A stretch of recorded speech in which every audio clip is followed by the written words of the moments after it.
यह कहानी एक खूनी झील की डायन की है। एक सुनसान जंगल के बीचों बीच एक रहस्यमयी झील थी, अपनी भयानक सुंदरता के लिए जानी जाने वाली। स्थानीय लोग उसे खूनी झील कहते थे, क्योंकि सूर्यास्त के समय उसका पानी खून की तरह लाल दिखाई देता था। किंवदंती थी कि इस झील में एक डायन का वास है, जो रात के अंधेरे में उन लोगों को अपनी ओर खींचती है जो गलती से उसके किनारे आ जाते हैं। कहते हैं वो उनकी आत्मा को कैद कर झील में फंसा देती है। पूर्णिमा की रात को झील के किनारे चीखों की गूंज सुनाई देती है। 4 जिज्ञासु दोस्त थे, वीर, अन्वी, कैश और रिया। इनमें रोमांच के लिए गहरी प्यास थी।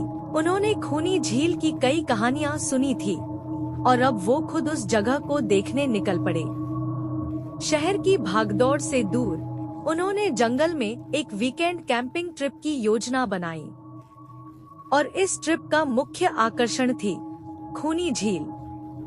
जब वे शाम के समय झील पर पहुंचे, सूरज डूब रहा था और झील का पानी सचमुच खून की तरह लाल लग रहा था। चारों किनारे चलने लगे। अजीब से आकृति वाले पेड़ और एक खंडहर झोपड़ी दिखाई दी, आधा खुला दरवाजा और अंदर गहरा अंधेरा।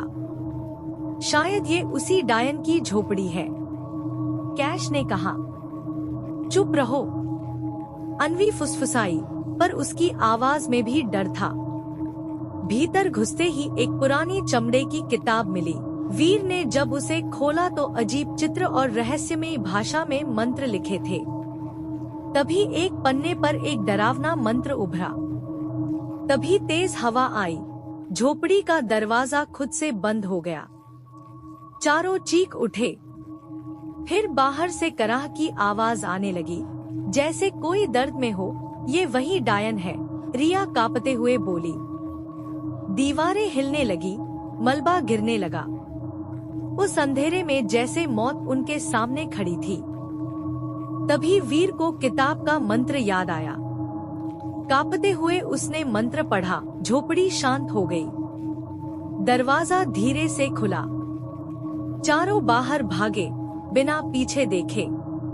अगली सुबह वो डरे सहमे शहर लौटे। पुलिस को सब बताया, लेकिन जांच में कुछ नहीं मिला।